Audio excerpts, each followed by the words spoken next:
Ito ang tinaguriang greatest unsolved mystery sa ating kasaysayan. Ang pagkakapaslang sa Supremo ng Katipunan, si Andres Bonifacio. Bakit pinatay ang ama ng Katipunan? May kinalaman nga ba rito si Emilio Aguinaldo?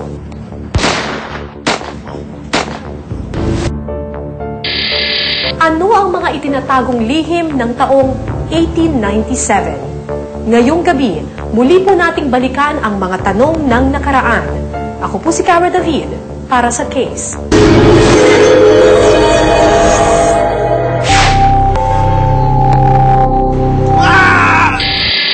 Ayon sa isang kwento ng isang magsasakang nakasaksi ng mga pangyayari, ganito raw ang naging wakas ni Andres Bonifacio, ang supremo ng KKK o kataas-taasang kagalang-galangang katipunan ng mga anak ng bayan.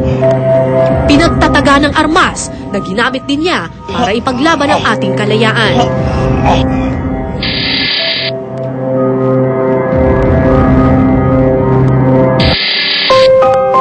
Pero sa salaysay naman ni General Lazaro Macapagal, pinagpabaril daw si Andres Bonifacio dahil sa pagtangka nitong tumakas mula sa hatol ng kamatayan.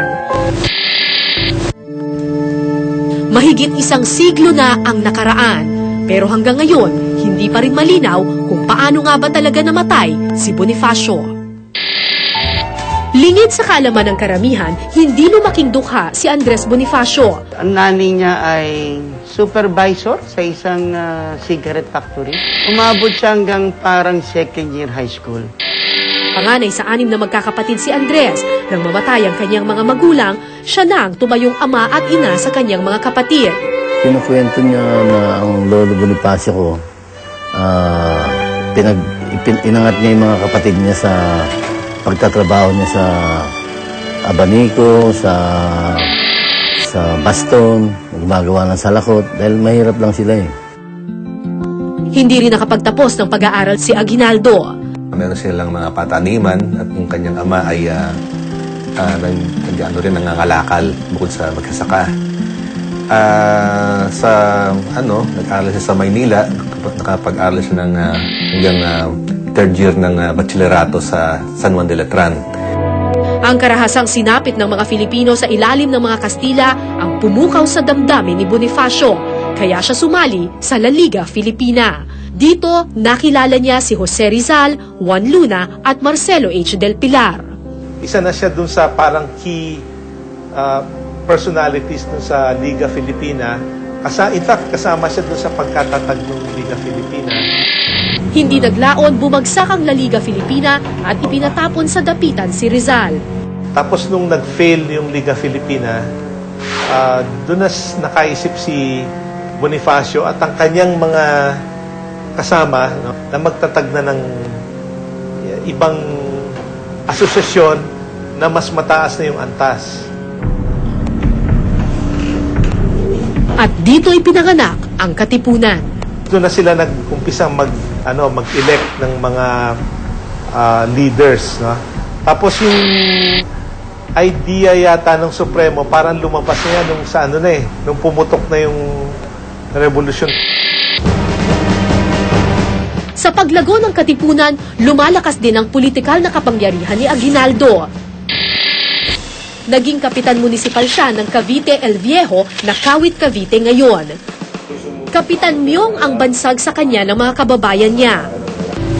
At sa mismong gabi ng kanyang pagkakahalal noong 1895, naging kasapit na rin ng Katipunan si Aguinaldo. Araw ninyo na naging kapitan municipal siya, sumali siya sa masoneria. Tapos noon sa maghahapon at maggagabi, tumulak siya itong Maynila at sumali sa Katipunan. Sa bahay ni Bonifacio isinagawa ang panunumpa ni Aguinaldo. Kasabay nito, umusbong din ang pagkakaibigan ni Aguinaldo at Bonifacio. Mismong si Bonifacio nag-inisit sa kanya at marahil unang-unang yumakap kay Emilio na kapatid, no? Kasama ka na. Sa pagkakapasok ni Aguinaldo sa Katipunan, lalong lumakas ang rebelyon laban sa mga Kastila. August 31, 1896, naganap ang Agaw Armas sa Cavite. Isa ito sa pinakamatagumpay na pakikipaglaban ni Aguinaldo. Si Bonifacio naman, sunod-sunod ang pagkatalo. Unang-una, wala silang panalo ng labanan. Simula sa libu-libong mga tauhan niya, ilang daan na lang natira sa kanya. O kaya, mas malit pa yata sa 100. At nang matalo ni Aguinaldo ang tanyag na general na si Ernesto de Aguirre noong September 3, 1896, naging matunog ang pangalan niya sa buong KKK. Natalo na paatras ni Kapitan Aguinaldo noon ang mga Kastila at nakuha nila ang ilang kanyon at mga armas. Kaya mula noon, hindi na kapitan ang tawag sa kanya. General talaga. At naging marami siyang sumali sa kanya hukbo at hindi na sila katipunero, hindi na dumaan sa blood compact. Mga revolutionary na sila. Dahil sa maraming pagkatalo ni Bonifacio at pagkapanalo naman ni Aguinaldo sa mga laban, unti-unting nagbago ang pagtingin ng mga katipunero, lalo na ng mga Caviteño sa kakayahan ng Supremo. Tingin nila kay Bonifacio, mahihati siya sa mga napanalunan sana ng mga Caviteño. Nagsimula sa maliliit na alitan, nauwi sa malaking away ng grupo nila Bonifacio at Aguinaldo. Nang minsang maipit sa isang labanan ng kapatid ni Aguinaldo na si Crispulo, humingi ito ng saklolo kay Bonifacio, pero hindi raw nagpadala ng anumang tulong ang Supremo. Pero para kay Professor Danilo Aragon ng UP, estado ng pamumuhay daw ang isa sa mga naging dahilan ng alitan ni Aguinaldo at Bonifacio. Naasam-asam nila, siyempre maging big landlord, maging big asindero. Nakuha yung lupa ng mga praile. Sila Bonifacio, dahil karamihan mga mahihirap, ang unang-una na sa isip niya, pagkapanalo natin, ipapamahagi natin mga lupa na yan sa mga kasama natin mahirap. At pinatunayan ng kasaysayan niyan. Pagkapanalo nila Aguinaldo, kinuha nila yung mga lupa ng mga praile para sa sarili nila. Patuloy pang lumaki ang hidwaan ng dalawang grupo. Umabot pa raw ito sa isang duelo sa pagitan ni Bonifacio at Aguinaldo. Ang nakataya, ang pamumuno sa Cavite. Kailangan ka bang mamuno rito? Ano ang clout mo rito sa aking lugar? Cavite ito eh. At isang part ka lang ng Cavite, sa may bandang Noveleta, itong kawit. Pero kung gustong mamayani sa buong organisasyon, ibang usapan yon. Nagkalamat ang pagkakaibigan ng dalawang lider.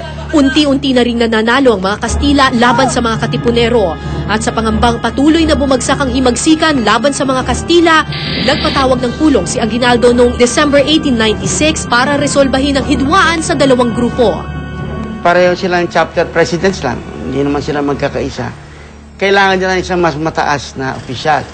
So tinatawag nila si Bonifacio para preside ng meeting. Ay iso yung problema. Pero pagdating ni Bonifacio sa pulong, binago raw ni Aguinaldo ang takbo ng usapan. Dito nabuksan ang usaping buwagin ang katipunan at magtayo ng isang revolutionary government. Ang agenda ay, hindi, mas mahalaga pag-usapan kung dapat magtayo na tayong revolutionary government. Alisin lang natin ang katipunan. Para kay Professor Aragon, dito unang nakita ang tunay na mithi ni Aguinaldo, ang mawala sa pwesto si Bonifacio. Yun ay isang masasabi mong maniobra para matanggal na si Bonifacio sa pwesto. Paano? Habang andun ang katipunan, hindi siya matatanggal. So, pinalitan nila ang agenda.